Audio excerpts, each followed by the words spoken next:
Hello friends, welcome to my channel Sanjay Shedam. My name is Sanjay Kumar. I talking about you factor algebra. बिल्कुल सही सुना दोस्तों आपने। आज हम फैक्टर अलजेब्रा की बात करने वाले हैं। बहुत इंटरेस्टिंग टॉपिक है फैक्टर अलजेब्रा।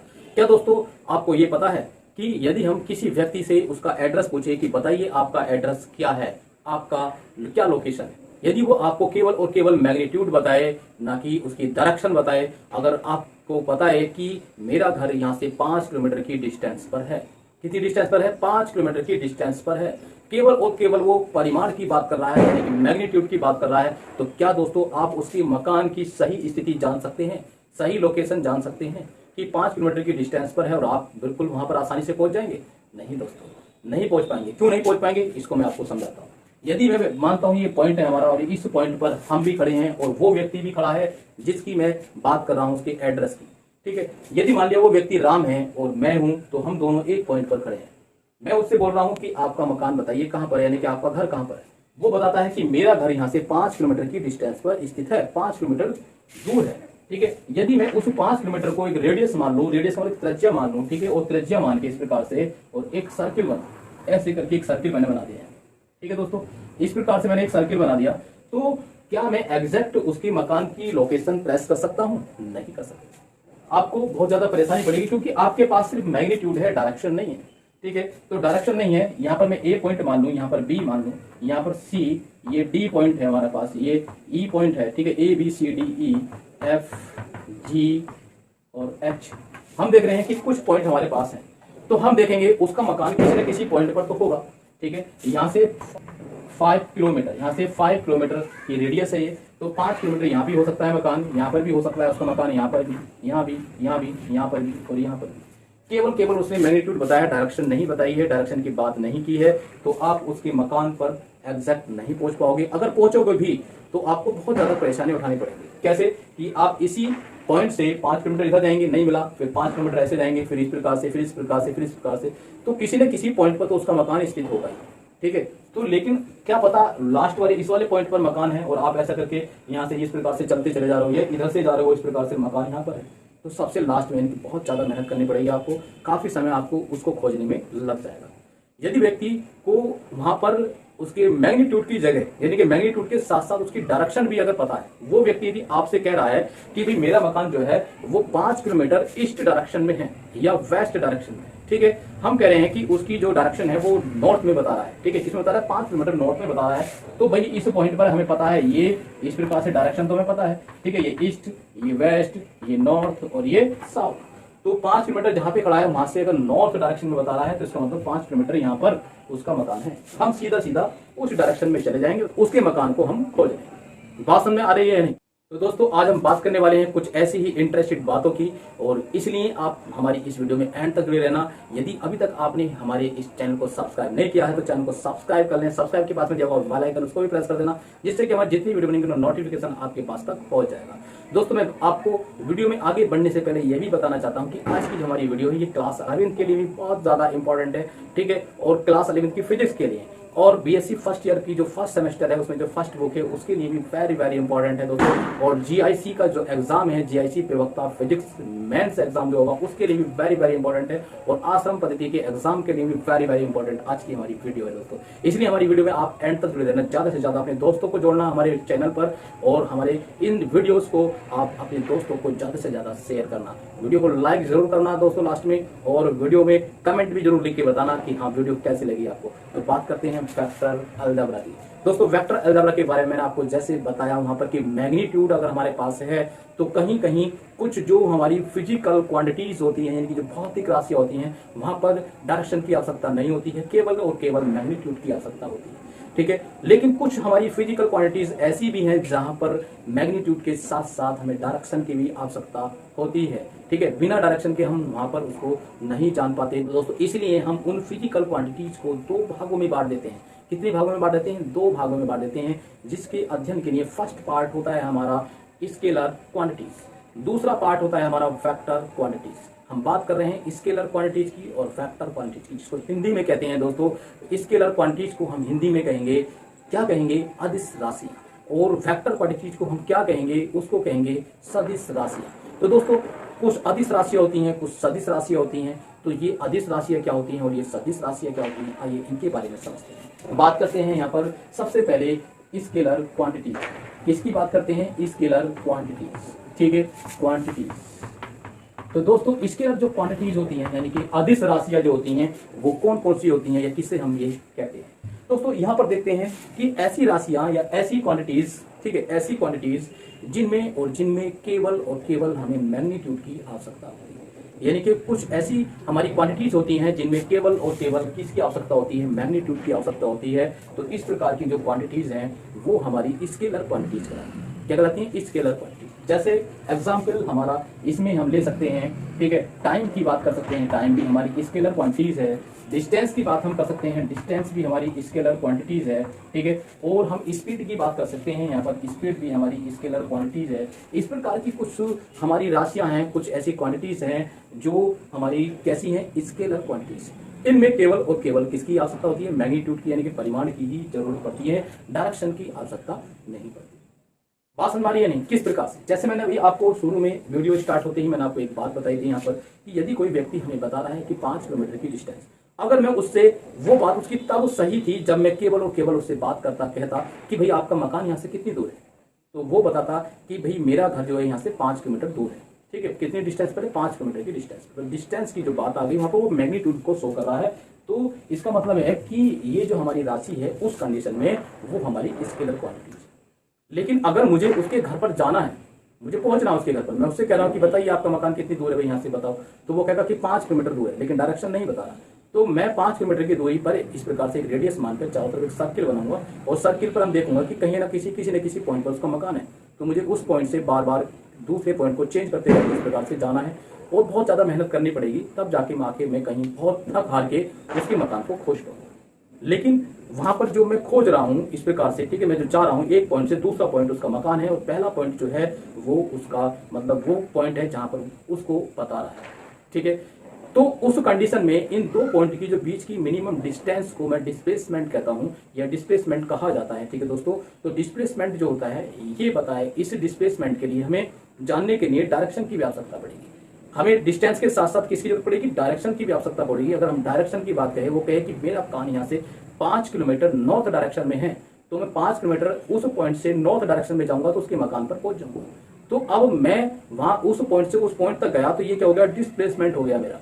ठीक है, यानी कि विस्थापन हो गया। तो दोस्तों ये जो विस्थापन की मैं बात कर रहा हूँ, ये जो फिजिकल क्वांटिटीज है डिस्प्लेसमेंट, ये हमारी फिजिकल क्वांटिटीज ही क्या है? हमारी वेक्टर क्वांटिटीज है। क्या कहेंगे इसको हम? Vector quantities. Vector quantities. बात समझ में आ रही होगी आपको दोस्तों? ठीक है, वेक्टर क्वांटिटी। तो इसको अगर मैं परिभाषित करूं, इसको मैं इसकी अगर डेफिनेशन बनाऊं तो कैसे कह सकता हूं कि ऐसी फिजिकल क्वांटिटीज, कैसी? ऐसी फिजिकल क्वांटिटीज जिनमें मैग्नीट्यूड के साथ साथ डायरेक्शन की भी आवश्यकता पड़ती है। यानी कि ऐसी फिजिकल क्वांटिटी जिनको जानने के लिए उनको उनके मैग्नीट्यूड के साथ साथ उनके डायरेक्शन की भी आवश्यकता पड़ती है। तो इस प्रकार की जो फिजिकल क्वांटिटीज होती हैं हमारी, उसको हम कहते हैं वेक्टर क्वांटिटीज। क्या कहते हैं हम? Vector quantity. जैसे मैंने आपको एक एग्जाम्पल के तौर पे बता दिया, सबसे पहली बात तो हम कर रहे हैं डिस्प्लेसमेंट की। किसकी बात कर रहे हैं हम? डिस्प्लेसमेंट की, यानी कि विस्थापन की बात कर रहे हैं। ठीक है, दूसरी अगर हम बात करें यहाँ पर फोर्स, फोर्स भी हमारा जो होगा, ठीक है, क्या होगा? वेक्टर क्वांटिटीज होगा। अगर मैं बात करता हूँ वर्क की दोस्तों, तो वर्क जो हमारा वो स्केलर क्वांटिटीज है। क्या है? वर्क स्केलर क्वांटिटीज होगा, वेक्टर क्वांटिटी। ठीक है, वेक्टर क्वांटिटीज हमारा डिस्प्लेसमेंट होगा, फोर्स होगा, संवेग होगा यानी कि मोमेंट होगा हमारा। ठीक है, इस प्रकार से हम बात करते हैं यहाँ पर मोमेंटम की, मोमेंटम यानी कि संवेग। तो मोमेंटम भी हमारा क्या होगा? वेक्टर क्वांटिटीज होगा। तो मैं यहाँ पर लिख देता हूँ मोमेंटम। मोमेंटम बात समझ रही है? ठीक है, मोमेंटम भी हमारा क्या होगा? ये वेक्टर क्वांटिटीज होगा। यदि मैं बात करता हूँ यहाँ पर टॉर्क की, तो टॉर्क भी हमारा कैसा होगा? वेक्टर क्वांटिटीज होगा। ठीक है, तो इस प्रकार से हम बात करते हैं। तो ये जो हमारे हैं वेक्टर क्वांटिटीज, ये क्या हमारे स्केलर क्वांटिटीज। तो ऐसी जो हमारी फिजिकल क्वांटिटी यानी कि भौतिक राशियां हैं, वो भौतिक राशियों को ही हम दो भाग में बांटते हैं, स्केलर और वेक्टर क्वांटिटी। लेकिन हम बात कर रहे हैं यहाँ पर वेक्टर की। किसकी बात कर रहे हैं? वेक्टर अलजेब्रा की। तो वेक्टर को समझ में आ रहा होगा आपके कि वेक्टर क्या चीज है, किसको हम वेक्टर कहते हैं। अब वेक्टर के टाइप की यहाँ पर बात कर लेते हैं। तो वेक्टर जो है वो दो प्रकार के होते हैं। बात समझ रही है नहीं? कितने प्रकार के होते हैं वेक्टर? वेक्टर 2 टाइप के होते हैं। पहला होता है पोलर वेक्टर, दूसरा होता है एक्सियल वेक्टर। ठीक है। जो पोलर वेक्टर को हम हिंदी में कहते हैं ध्रुवीय वेक्टर, और एक्सल यानी कि एक्सियल वेक्टर को हम कहते हैं हिंदी में अक्षीय वेक्टर। तो दोस्तों ये ध्रुवीय वेक्टर और अक्षीय वेक्टर होता क्या क्या है इसको और हम समझ लेते हैं थोड़ा ध्यान से। ठीक, बात करते हैं टाइप ऑफ वेक्टर, ठीक है, टाइप ऑफ वेक्टर की, यानी कि वेक्टर के टाइप की हम बात करते हैं। तो दोस्तों वेक्टर के टाइप मैंने आपको बताया दो। पहला टाइप होता है हमारा, यहाँ से हम बात करते हैं फर्स्ट टाइप, और ये सेकंड टाइप। फर्स्ट टाइप होता है पोलर वेक्टर, क्या कहेंगे हम इसको, पोलर वेक्टर, ये पोलर वेक्टर होता है। दूसरा होता है हमारा एक्सियल वेक्टर, ठीक है, कौन सा, एक्सियल वेक्टर। ये इसको दोस्तों अब बात करते हैं पोलर वेक्टर की। तो पोलर वेक्टर होता क्या है, किसे कहते हैं, यानी कि ध्रुवीय वेक्टर की बात कर रहे हैं। यदि हम कहें कि कोई ऐसा वेक्टर, कोई भी अगर ऐसा वेक्टर है जो किसी एक निश्चित पॉइंट यानी कि फिक्स पॉइंट से स्टार्ट होता है, किसी फिक्स पॉइंट से स्टार्ट होता है, ठीक है, या कोई ऐसा वेक्टर जो किसी पॉइंट की ओर होता है, बात समझ लेना, ठीक है। क्या कह रहा हूं मैं कि कोई निश्चित पॉइंट है और इस पॉइंट से वो स्टार्ट हो रहा है, या कोई एक पॉइंट है और उस पॉइंट की ओर वो इस प्रकार से जा रहा है, किसी पॉइंट की ओर हो या किसी पॉइंट से स्टार्ट हो रहा हो, ऐसे वेक्टर को हम कहते हैं पोलर वेक्टर। क्या कहते हैं हम, पोलर वेक्टर। जैसे एग्जांपल समझते हैं इसका एग्जांपल फोर्स सबसे अच्छा एग्जांपल है, ठीक है। अगर हम फोर्स की बात करते हैं तो किसी भी बॉडी पर, जैसे हमारी एक बॉडी ये है और इस पर मैं क्या करूंगा, फोर्स को हम कहते हैं किसी धक्का या खिंचाव को, ठीक है। धक्का या खिंचाव का मतलब है कि एक पॉइंट है, इस पॉइंट से इस प्रकार से मैं धक्का लगा रहा हूं तो क्या हो रहा है, ये स्टार्ट हो रहा है, इस प्रकार से इस पॉइंट से स्टार्ट हो रहा है, इसकी डायरेक्शन उधर की ओर जा रही है, तो मैं कार्य कर रहा हूं, इस पर वर्क कर रहा हूं। तो किसी वेक्टर पर अगर हम किसी एक निश्चित पॉइंट से स्टार्ट करते हैं कोई वर्क, तो वो जो हमारी वेक्टर होगा, वो जो वेक्टर होगा उसको हम कहेंगे पोलर वेक्टर, ठीक है। या मैं ये कहूँ यहाँ पर कि किसी पॉइंट की ओर, ये पॉइंट है और यहाँ पर कि इस वाले बिंदु से मैं स्टार्ट कर रहा हूँ और उस पॉइंट की ओर जा रहा हूँ, ऐसा करके फोर्स लगा रहा हूँ इस पॉइंट की ओर, ठीक है। तो ये जो यहाँ पर फोर्स लगा रहा हूँ तो इसका मैग्नीट्यूड और इसकी जो डायरेक्शन है, ये जो वेक्टर बना, इस वेक्टर को हम कहेंगे पोलर वेक्टर। क्या कहेंगे इसको हम, पोलर वेक्टर। तो इसका मतलब फोर्स को हम पोलर वेक्टर कहेंगे। बात करेंगे फोर्स की, तो फोर्स क्या होगा हमारा, पोलर वेक्टर, ठीक है। फोर्स क्या होगा, पोलर वेक्टर। दूसरी बात करें मोमेंटम की, तो मोमेंटम भी हमारा कैसा होगा, पोलर वेक्टर होगा, मोमेंटम, ठीक है। तीसरी बात करें हम डिस्प्लेसमेंट की, तो डिस्प्लेसमेंट जो हमारा होगा, डिस्प्लेसमेंट भी हमारा कैसा होगा, पोलर वेक्टर होगा। क्योंकि डिस्प्लेसमेंट की अगर हम बात करते हैं तो किसी एक पॉइंट से किसी दूसरे पॉइंट, यानी कि किसी एक प्रारंभिक उसके बिंदु और जो उसका अंतिम बिंदु होगा, उन दोनों के बीच की जो हमारी न्यूनतम दूरी होती है उसी को हम डिस्प्लेसमेंट कहते हैं। बात समझ आ रही है नहीं? तो ये क्या हमारा विस्थापन है, तो विस्थापन भी हमारा क्या होगा, पोलर वेक्टर होगा। यहाँ भी एक निश्चित पॉइंट की हम बात करते हैं। अगर मोमेंटम की हम बात करते हैं तो मोमेंटम भी एक निश्चित पॉइंट की हो, क्योंकि वहाँ वेलोसिटी की बात आ रही है, वेग की बात आ रही है, और वेग डिस्प्लेसमेंट से मिलकर बनाते हुए निश्चित पॉइंट की वहाँ बात हो रही है, तो इसका मतलब मोमेंटम भी हमारा क्या होगा, पोलर वेक्टर होगा। दोस्तों अब बात करते हैं हम एक्सियल वेक्टर की। तो एक्सियल वेक्टर किसे कहते हैं, यानी कि अक्षीय वेक्टर किसे कहते हैं। दोस्तों अक्षीय वेक्टर वे वेक्टर होते हैं, इनके वे वेक्टर जो किसी घूर्णन प्रभाव को या रोटेशनल इफेक्ट को क्या कर रहे हो, प्रभावित कर रहे हो या उसको व्यक्त कर रहे हो।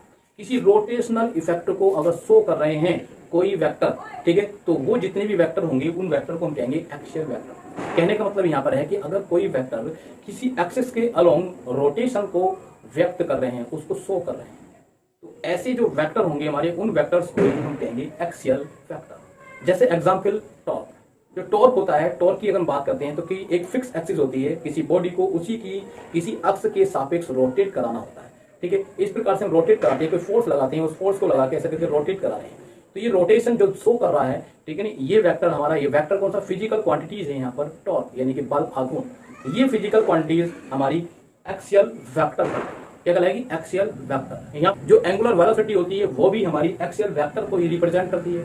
यहाँ पर जो हमारे एंगुलर मोमेंटम होता है ये भी एक्सियल वेक्टर को ही रिप्रेजेंट करता है। सीधी सीधी बातों में हमें ये समझना है कि अगर कोई भी ऐसी फिजिकल क्वांटिटीज है, यानी कि कोई ऐसा वेक्टर है हमारा, जिस वेक्टर की जो फिजिकल क्वांटिटीज है वो किसी रोटेशन को व्यक्त कर रही है, किसी एक्सिस के अलोंग रोटेट को व्यक्त कर रही है, रोटेशन को बता रही है। जैसे हमारी अर्थ भी किसी अक्ष के सापेक्ष ऐसे करके घूम रही है, तो पृथ्वी का जो रोटेशन है ये भी किसको व्यक्त कर रहा है, ये व्यक्त कर रहा है एक्सियल वेलोसिटी को, ठीक है। हमारी पृथ्वी पर टॉर्क लग रहा है, ठीक है, एंगुलर वेलोसिटी हो रही है, एंगुलर मोमेंटम भी हो रहा है, ये तीनों की तीनों चीजें क्या कहलाएंगी, एक्सियल वेक्टर कहलाएंगी। क्लियर है या नहीं, बात समझ में आ गई होगी आपके सबके, ठीक है। किसको हम एक्सियल वेक्टर कह रहे हैं, किसको हम पोलर वेक्टर कह रहे हैं। वेक्टर के ये टाइप हैं दोनों में, क्या है वेक्टर के टाइप। तो वेक्टर मैंने किसी बताया स्केलर वेक्टर क्या होता है, वेक्टर क्या होता है, ये आपको समझ में आ गया होगा आपके। अब यहाँ पर बात कर लेते हैं वेक्टर को किससे व्यक्त करते हैं। दोस्तों वेक्टर को जो है हम वेक्टर, ठीक है, वेक्टर को हम शो करते हैं एरो से। किससे शो करते हैं? एरो से। ये बात आपको समझ में आ गई होगी। ठीक है दोस्तों, हम यानी कि तीर के निशान से हम वेक्टर को रिप्रेजेंट करते हैं। वेक्टर को जो इसका ये तीर का निशान है, यानी कि जो एरो का ये वाला जो चिन्ह है, इसको हम हेड कहते हैं दोस्तों। क्या कहते हैं इसको हम? हेड। ये हेड होता है। और ये जो इसका मैग्नीट्यूड है, पिछला वाला यहाँ से और यहाँ तक, इस मैग्नीट्यूड को हम टेल कहते हैं। क्या कहते हैं दोस्तों? टेल। ये इसका मैग्नीट्यूड है और ये इसका यहाँ पर डायरेक्शन है। एरो को डायरेक्शन हम कहेंगे और जो पीछे का भाग है इसका पुछ वाला यानी कि टेल वाला, ये मैग्नीट्यूड होता है इसका। तो ये क्या होगा? इसका मैग्नीट्यूड।